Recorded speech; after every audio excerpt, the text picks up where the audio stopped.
Welcome back to the show. Today we're happy to welcome back Nambop Farm Director Jason Abraham for this week's Growing, Eating, and Educating. Today we're discussing indoor herbs and how to grow them. That's right. Jason, thanks for coming back in. Good to have you. Good to see you guys. How you doing? Good. Good Thing you've got an indoor operation. Keeps you busy all throughout the cold months. It does. It's hard to plant in 2.5 feet of snow. Go figure that, right? Sitting out on in the property. So, but yeah, one of the things we do is we've got our basement garden that you guys have seen.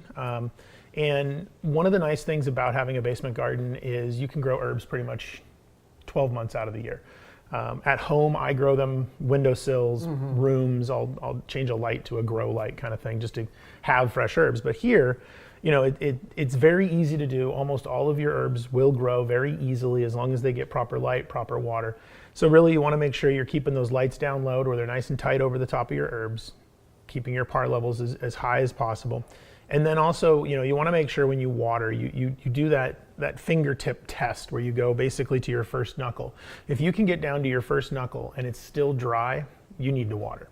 And it's just that simple, which is really nice. You know, you don't want to drown your plants. You drown them, they start turning yellow, they stop growing. You're going to lose your harvest. You're going to potentially cause a bolt situation to occur where it wants to set flowers and start growing seeds, because those types of things are kicked into action by stress, and overwatering is a stress, underwatering is a stress.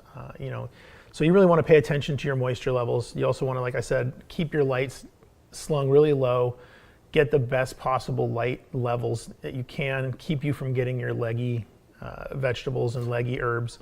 On that note, what type of light levels are we looking at here? Because I mean, it looks like, yeah, your lights are really, really tight to the herbs. What type of lumens are we looking at? So we don't measure lumens. Okay. Traditionally, you're going to measure in par, and I actually don't use a par meter when it comes to leafy greens and herbs. I find it better to use the barometer of the plant itself. Okay. You'll see very quickly. So if you use an average of about 2 inches of height above the light, above the top of the plant, my apologies, you're going to have a much more consistent growth pattern. You're going to have a stronger base to the plant. Now, the parsley that we grow down in the basement currently, we are growing it exclusively right now for chicken feed. So what I actually do with the parsley is I keep those lights up a little bit higher, because I actually want those plants to start to stretch out. Because even though we may not like those stems, they're a little more bitter and way more constant. Chickens are going to gobble that up.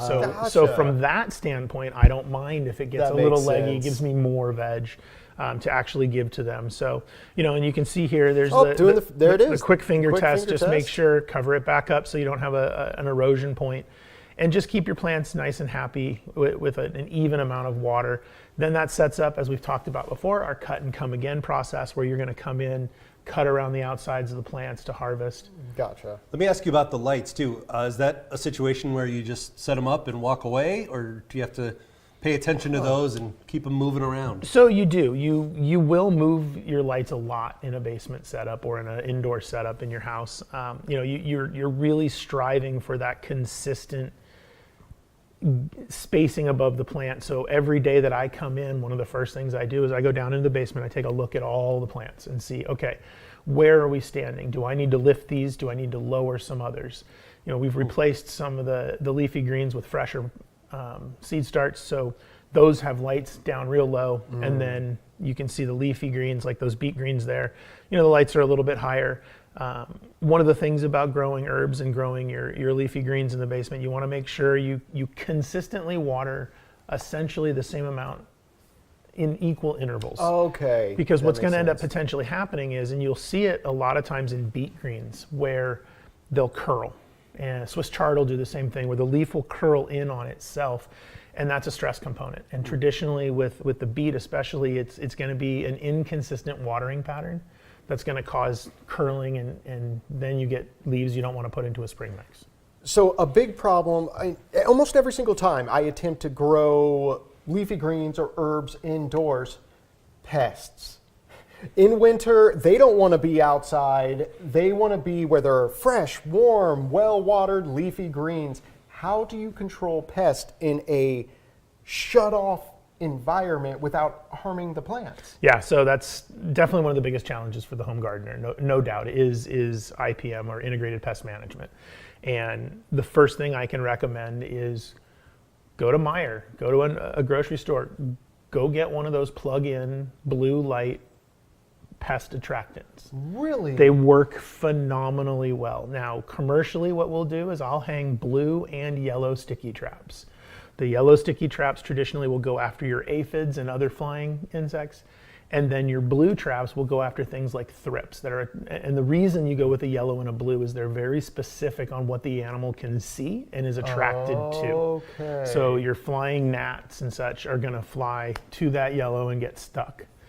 The thrips are going to crawl to the blue, crawl up it, get stuck.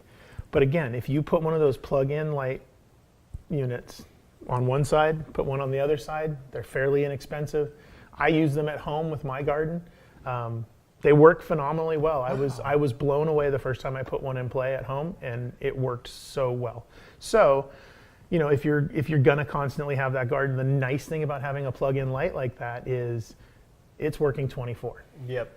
So even when you're asleep, it's still lit, and those bugs, if they're awake, are going to come over to it and potentially get stuck. So, it's a great question because it traditionally is The Achilles heel. the Achilles heel. The most frustrating thing for the home gardener, no question, is handling and creating and managing an IPM program, and that's.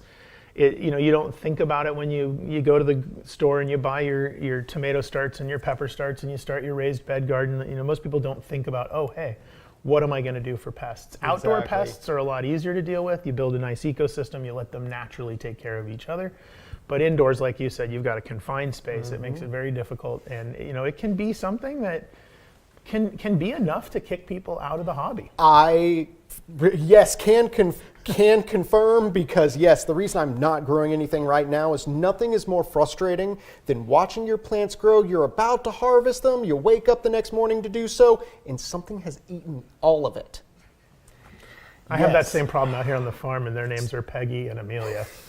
Our goats like to eat whatever they get. They are goats. I don't think you have to quantify what they eat. They're goats. Anything that pops up out of the snow. For the home gardener, is this something you have to keep on top of every single day, or if you're going to go away for the weekend, do you have to worry about what you've left behind? So really the most important thing, yes, you can leave.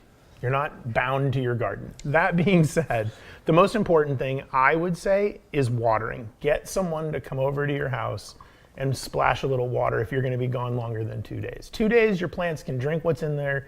Give them a nice, good, deep watering. One of the tricks that I will tell people, and this is what I do for my orchids at home, but it works really well if you're going to go out of town, is soak your plant, set your plant in the sink, fill it all the way up with water, let it drain out. I will actually set them in, I have a container that I can set my plants into in their pots, fill that container, and I make a wick effect, pull the water up from the bottom until the whole thing is saturated. Then I'll let that drip out, put it aside, now it's ready to go for a couple of days. You're gonna get 2 days at least out of that. You can probably push it to 3. And don't worry if your plants grow up into your lights. If you're using LED lighting like I am, you're not going to run into a burn situation where you're actually burning the plants because the lights are too close.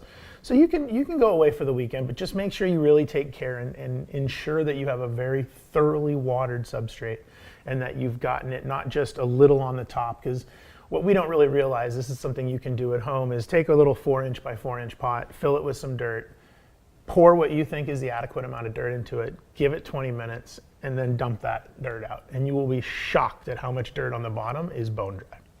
Really? That's why I do that bottom wicking process, because it'll pull the water up naturally into the entire plant. And if you understand the way the root systems work on plants, the smaller, thinner, white roots occur at the bottom. So you're actually giving the fresh, clean water to the roots that way, and then pulling up to the older roots. Never thought of that before. Jason, you're full of good information. Where can our viewers go to learn more about all the stuff you're doing at Nanbop Farm? Nanbopfarm.com. And we also have our store set up on Barn to Door for Nanbop.com. Congratulations. And on the That's Nanbop website, there's some links you can click on there. Our summer CSAs are selling now. We've got people buying into those, buying into our egg CSAs. And don't forget, we have eggs, lots and lots of eggs. I was about to say, for all the people out there like, egg prices. We have eggs and lots of them. I had somebody buy 6 dozen yesterday. Oh, wow. Call this guy. And can confirm they're delicious. Thank you, Jason. Good to have you back. Thanks, guys. We'll see you next time. Always a pleasure.